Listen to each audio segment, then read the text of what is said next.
हमारे मन में गंदे विचार क्यों आते हैं? हम नहीं चाहते, पर फिर भी हमारे मन में गंदे विचार आते रहते। लेकिन क्यों? मन ही हमारा सबसे बड़ा दोस्त और मन ही हमारा सबसे बड़ा शत्रु है। जब हम अपने मन के हिसाब से चलते हैं, तो मन हमें भटका देता है। और जब हम मन को संतुलित कर लेते हैं, तो हम अपनी जिंदगी में सब कुछ पा लेते हैं। हम अपने मन में आने वाले गंदे विचारों को रोकने की कोशिश करते, पर जितना हम रोकते हैं, उतने यह विचार हमारे अंदर प्रवेश करते जाते हैं। आप जिस चीज से जितना दूर भागोगे, उतनी ही वह चीज आपके पास आएगी। इसीलिए उस चीज से भागो मत, बल्कि उस पर संतुलन कायम रखो। एक बार एक युवक गौतम बुद्ध के पास आया और गौतम बुद्ध से बोला, हे बुद्ध, मेरे मन में इतने गंदे विचार क्यों आते हैं? मैं नहीं चाहता कि मेरे मन में गंदे विचार आए, पर मेरे मन में हमेशा काम वासना के विचार चलते रहते हैं और मैं इनके बारे में सोच सोचकर बहुत परेशान हूँ। मेरी ऊर्जा और समय ये सब सोचने में ही नष्ट हो जाते हैं और ये सब विचारों की वजह से मैं कभी भी शांत नहीं रह पाता और मैं हमेशा ही स्त्रियों को देखकर मोहित हो जाता हूँ, अपने आप को रोक ही नहीं पाता। बुद्ध मुस्कुराए और उन्होंने उस युवक से पूछा, क्या तुम्हें पता है कि यह काम वासना होती क्या है? फिर लड़के ने उत्तर दिया और कहा, बुद्ध, मुझे तो नहीं पता कि काम वासना होती क्या है, परंतु हाँ, यह जो भी है बहुत बुरी चीज है। फिर बुद्ध ने उस युवक से कहा, सबसे पहले तो तुम्हें यह समझना है कि प्राकृतिक रूप से जो भी चीज हमारे अंदर है, वह बुरी नहीं है।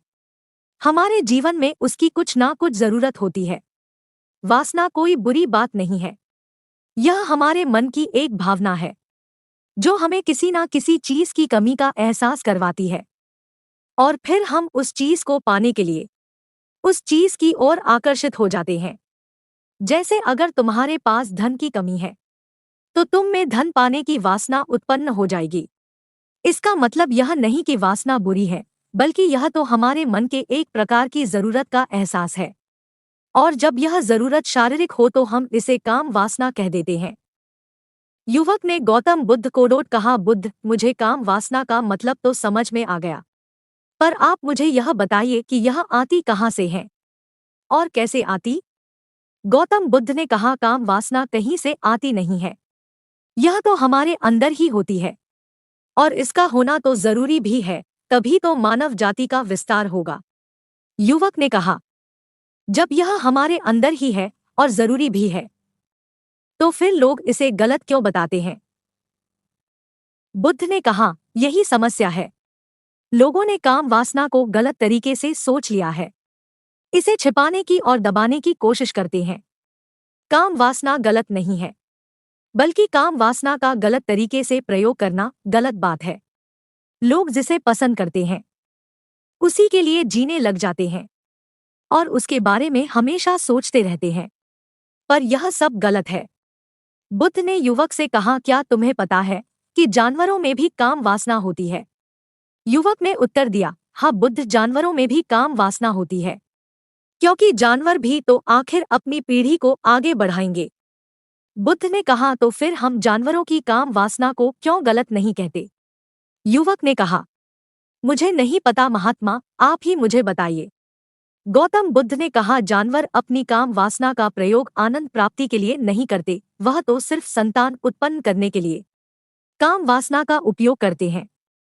जानवरों को प्रकृति ने इतनी समझ नहीं दी कि वह काम वासना को अपने सुख का आधार बना सके, जबकि मनुष्य अपनी समझ के बलबूते पर प्रकृति में पाई जाने वाली प्रत्येक वस्तु को अपने सुख के लिए अपने प्रयोग करता है। हम इंसानों ने ही काम वासना को अपने सुख का साधन बना लिया है, जबकि प्रकृति ने तो हमें अपने वंश को आगे बढ़ाने के लिए दिया था। लेकिन इंसानों ने इसे अपने जीवन का परम लक्ष्य बना रखा है और इस तरह से काम वासना का बेलगाम हो जाना गलत है। युवक ने बुद्ध से पूछा, महात्मा जी, ये काम वासना हम पर हावी क्यों होती है? क्यों ये बेलगाम हो जाती है? तब गौतम बुद्ध ने कहा, सुनो, अब जो मैं तुम्हें बताऊंगा उसे तुम ध्यानपूर्वक सुनना। काम वासना का सारा खेल तुम्हें समझ आ जाएगा। तुम्हें तुम्हारे सारे सवालों का जवाब मिल जाएगा, बस तुम्हें ध्यान से सुनकर समझना है। फिर गौतम बुद्ध युवक को बताना शुरू करते हैं। एक बार की बात है। एक आश्रम में गुरु और उनके शिष्य रहते थे। शिष्य रोजाना आश्रम के बाहर स्थित गांव में दीक्षा लेने के लिए जाते थे। शिष्य जो गांव में भिक्षा लेने जाता था, उस रास्ते में एक नदी पड़ती थी जिससे वह रोज भिक्षा लेने जाता था। एक दिन उसने देखा कि एक लड़का पेड़ के पीछे छिपा है। उसने लड़के के पास जाकर पूछा, भाई तुम इस पेड़ के पीछे छिपकर क्या देख रहे हो? लड़के ने कहा, अरे तुझे नहीं दिख रहा है क्या कि मैं क्या देख रहा हूँ? तब शिष्य ने नदी की तरफ देखा तो वहां पर कुछ लड़कियां पानी भर रही थी। लड़कियां 14-15 साल की थी। तब शिष्य ने लड़के से कहा, अरे भाई वहां पर तो लड़कियां पानी भर रही है, इसमें छिपकर देखने वाली क्या बात है? तब वो लड़का शिष्य की तरफ देखकर उससे कहता है, अरे पागल, तुम्हें दिखाई नहीं दे रहा क्या कि मैं क्या कर रहा हूँ? वह परियां कैसे नदी से पानी निकाल रही है। जरा उनकी अदाओं को देखो, उनके कोमल शरीर को देखो, उनकी पतली कमर मटके को उठाते समय कैसे बल खाती है, और उनके बाल उनकी कमर पर कैसे लहरा रहे हैं, मानो सुंदरता बिखरी पड़ी। शिष्य फिर नदी की तरफ देखता है, और इस बार वह देखता ही चला गया। अभी तक तो उसे कुछ भी नजर नहीं आ रहा था, और वह बिल्कुल निर्भय था। उसे किसी बात का कोई डर नहीं था, लेकिन अब वह छुपने लगा और उन लड़कियों को देखने लगा जैसे उसने कोई अपराध कर दिया हो। और जब वो छुपकर उन लड़कियों को देख रहा था, तभी वो अंदर से कांप गया और उसने कहा कि यह मैं क्या कर रहा हूँ? मैं जो भी कर रहा हूँ वह सही नहीं है। मुझे यहाँ से चले जाना चाहिए। और फिर वह जल्दी से वहां से चला जाता है। फिर वो आश्रम पहुंच जाता है। आश्रम जाकर वह अपने कार्यों में लग गया, लेकिन जो अभी वह देख कर आया था वही उसकी आंखों के सामने बार बार आ रहा था। उसके मन में वही दृश्य चल रहा था। उसका मन वही सब कुछ देखने के लिए ललचा रहा था। उसका किसी भी काम में मन नहीं लग रहा था। सुबह होते ही वह रोज भिक्षा के लिए आश्रम से जल्दी निकल जाता और नदी के पास वाले पेड़ के पास जाता, जहां वह लड़का पहले से मौजूद रहता था। उसके साथ मिलकर लड़कियों को छुपकर देखता था। अब वह रोज ऐसा करने लग गया। उसका मन अब किसी भी काम में नहीं लगता था। वह हमेशा किसी न किसी प्रकार के विचारों में उलझा रहता था। वह आश्रम के कार्यों को भी ठीक ढंग से नहीं कर पा रहा था। न वह ठीक से सो पाता था और न ठीक से खाना खा पाता था। उसका मन बेचैन सा रहता था। उसका मन बार बार उन लड़कियों के सौंदर्य को देखने के लिए ललचाता था। जब गुरु भिक्षा देते तब भी उसका मन कहीं और विचारों में खोया रहता था। गुरु ने अपने शिष्य की इन हरकतों को देखा। तब एक दिन गुरु ने शिष्य को अपने पास बुलाया और कहा, आज से मैं भी तुम्हारे साथ भिक्षा मांगने चलूंगा। तुम और मैं साथ साथ भिक्षा मांगने चलेंगे। तभी शिष्य ने गुरु को मना करते हुए बोला, नहीं गुरुदेव, आप परेशान क्यों हो रहे हो? मैं अकेले ही ठीक से भिक्षा मांग सकता हूँ। गुरु ने शिष्य से कहा, ठीक है, तुम अकेले ही भिक्षा मांगने जाओ। इसके बाद शिष्य भिक्षा मांगने निकल गया। शिष्य के जाने के बाद गुरु भी आश्रम से निकल गए और शिष्य का पीछा करने लगे कि वह कहाँ जाता है, किससे मिलता है। यह सब देखने के लिए उसके पीछे पीछे चलने लगे। थोड़ी दूर जाने के बाद गुरु ने देखा कि उनका शिष्य एक लड़के के साथ एक पेड़ के पीछे अपराधी की तरह छिपा हुआ है और छिपकर कुछ देख रहा है। गुरु भी अपने शिष्य के पीछे जाकर खड़े हो गए, यह देखने के लिए कि आखिर उनका शिष्य क्या देख रहा है, जिसके लिए वह पेड़ के पीछे अपराधियों की तरह छिपा पड़ा है। गुरु ने देखा कि उनका शिष्य पेड़ के पीछे छिपकर लड़कियों को देख रहा है जो नदी से पानी भर रही है। तभी गुरु ने शिष्य से कहा, क्या तुम लड़कियों से भी भिक्षा लोगे? गुरु की आवाज सुनकर शिष्य का मन घबराया और उसके पसीने छूटने लगे। वह थर थर कांप रहा था, जैसे किसी चोर को पकड़ते समय रंगे हाथों पकड़ लिया। उसकी हालत खराब हो गई। वह कुछ भी नहीं बोल पा रहा था। वह लड़का जो शिष्य के साथ था वहां से भाग गया, जिससे शिष्य और भी घबरा गया था। उसके मुंह से कुछ टूटे फूटे शब्द ही निकल रहे थे। वह अपने गुरु से भी नजर मिलाने का साहस नहीं कर पा रहा था। गुरु ने शिष्य की ओर देखा और कहा, मेरा शिष्य तो निर्भय है, उसे तो किसी भी चीज का डर नहीं है, लेकिन यह क्या? तुम तो डर के मारे कांप रहे हो। शिष्य ने गुरु से कहा, मुझे माफ कर दो, इसमें मेरा कोई दोष नहीं है। उस लड़के ने मुझे बहका दिया था, लेकिन मैं आपसे वादा करता हूँ कि आज के बाद मैं कभी दोबारा ऐसा नहीं करूँगा। मुझे माफ कर दीजिए। गुरुदेव ने कहा कि कोई बात नहीं, पर इस बात का तुम ध्यान रखो कि हम जैसी संगति करते हैं वैसा ही फल हमें प्राप्त होता है। हम जैसे संगति करते हैं उनके विचार हमारे अंदर प्रवेश करते हैं। इसीलिए अच्छी संगति करो ताकि तुम्हारे अंदर अच्छे विचार प्रवेश करें। फिर गुरु और शिष्य आश्रम लौट आए और फिर से आश्रम के कार्यों पर ध्यान देने लगे। उसने उस रास्ते को छोड़ दिया और दूसरे रास्ते से जाने लगा। वह अपने काम को ध्यान से करता था, लेकिन धीरे धीरे उसके अंदर क्रोध उत्पन्न हो गया और फिर वह दूसरे शिष्यों पर क्रोध करने लगा और बेचैन हो गया। अब वह सही समय पर भोजन भी नहीं करता था।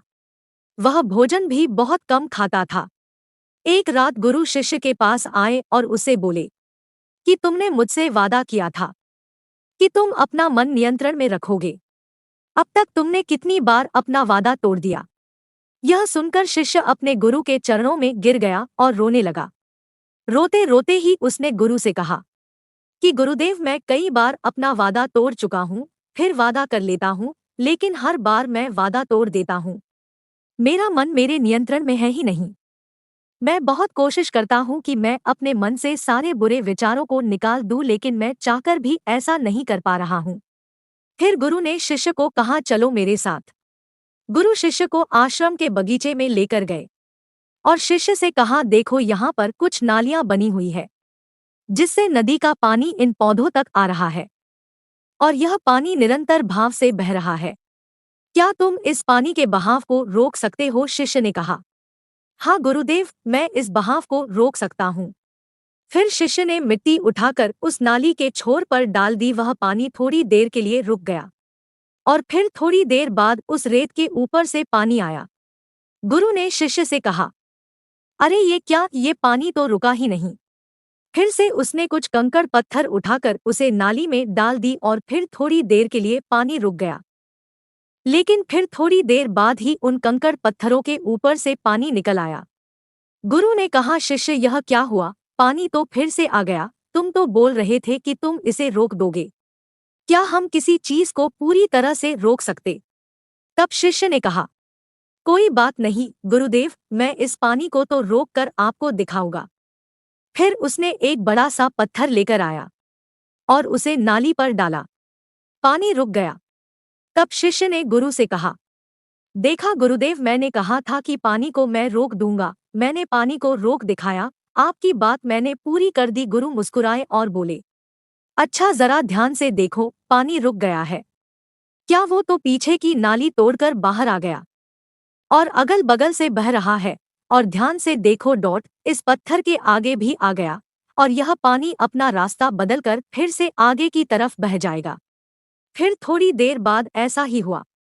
फिर गुरु ने शिष्य को समझाया, तुम्हारे साथ भी तो ऐसा ही चल रहा है। तुम बार बार प्रयास कर रहे हो, बड़े से बड़ा प्रयास कर रहे हो, पर हर बार तुम्हारा प्रयास टूट जाता है और यह हमेशा टूटता ही रहेगा।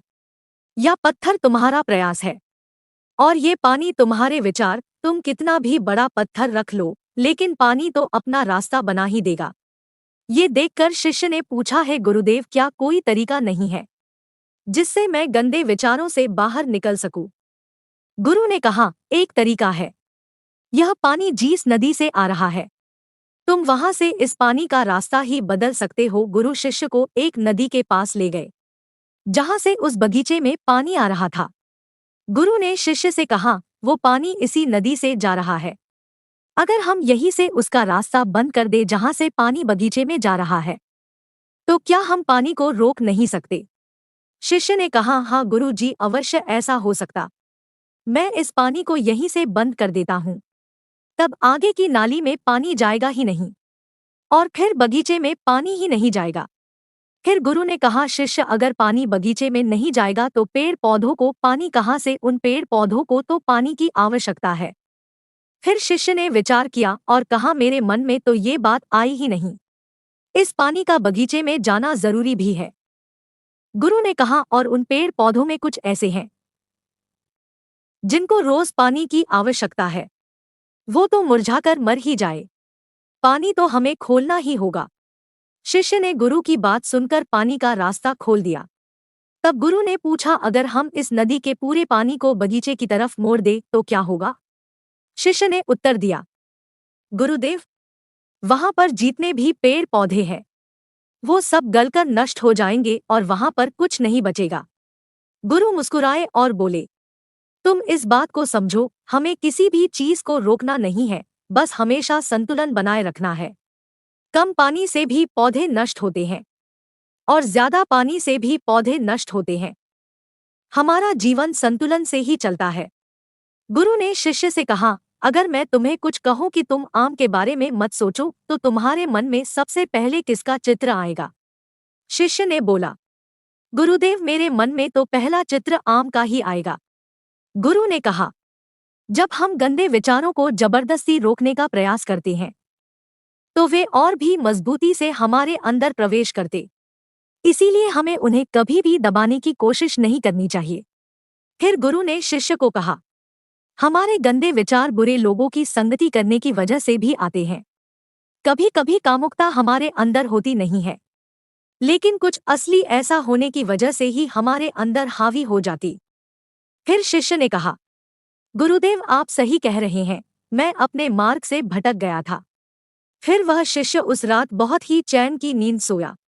सुबह अपने कार्यों को पूरे मन से किया और फिर सुबह वह भिक्षा लेने के लिए उसी रास्ते से गया जहां वह लड़का आज भी पेड़ के पीछे छुपकर उन लड़कियों को देख रहा था। वह शिष्य उसी नदी पर गया जहां वह लड़कियां पानी भर रही थी। उसने उन लड़कियों से पानी मांगा और उन लड़कियों में से एक लड़की ने उसे पानी पिलाया और उसे शिष्य के चरण छुए। शिष्य ने उसे आशीर्वाद दिया कि तुम्हारा कल्याण, जिससे कि मानसिकता सकारात्मक ऊर्जा से भर जाए। उसके चेहरे पर मुस्कान आ गई थी, जैसे कि उसे कुछ खोया हुआ वापस मिल गया। वह वापस अपने रास्ते से जाने लगा। तभी पीछे से वह लड़का आ गया जो पेड़ के पीछे छुपा हुआ था। वह शिष्य के पास आया और बोला, क्या बात है, आज तो तुमने नजदीक से दर्शन कर लिए, तुम तो मुझसे भी आगे निकले। तब शिष्य ने कहा, हम हमेशा दूसरों के दर्शन करने में ही व्यस्त रहते हैं, अपने दर्शन कर ही नहीं पाए। तुम कब तक इस पेड़ के पीछे छुपाते रहोगे? किसी को पसंद कर लो, उससे बोल दो, अगर वह भी तुम्हें पसंद करती है तो शादी कर लो और उससे पहले तुम कुछ बन जाओ। अपने आप को पहचान लो, ऐसे अपना समय बर्बाद मत करो। फिर वह लड़का रोज उस शिष्य से मिलने लगा और उसने लड़के को नदी पर ना जाने के लिए प्रेरित किया। और फिर वह लड़का अपने जीवन में कुछ बनने के लिए संघर्ष करने लगा। तो तुमने देखा कि संगति का असर क्या होता है। अपनी संगति बदलो, अपने विचार बदलें। गुरु ने शिष्य से पूछा, क्या तुम्हें अपने सभी सवालों का उत्तर मिल गया? तब शिष्य ने कहा, हम महात्मा जी, आपका धन्यवाद। तब गुरु ने शिष्य से कहा कि जब तुम्हारे मन में गंदे विचार आए तब तुम अपने आप को दोषी मत मानो। यह शरीर है और यह सब इसने हजारों वर्षों से सीखा है। एक केवल तुम्हारे सोच लेने से या शपथ लेने से ये टूटने वाला है नहीं, लेकिन तुम्हारे पास वो शक्ति है, वो ऊर्जा है जिसका तुम्हें संतुलन उपयोग करना है। तुम एक जीवित ऊर्जा हो जो कुछ भी अनुभव करने के लिए स्वतंत्र है। इसीलिए तुम अपने आप को पहचानो। इस कहानी से हमें यह सीखने को मिलती है कि हमारे विचारों का महत्व कितना अधिक होता है। हमारे विचार ही हमारे भविष्य की दिशा को निर्धारित करते हैं। हमें सकारात्मक विचारों को अपने मन में पूरी शक्ति के साथ अपनाना चाहिए ताकि हम सही दिशा में आगे बढ़ सके।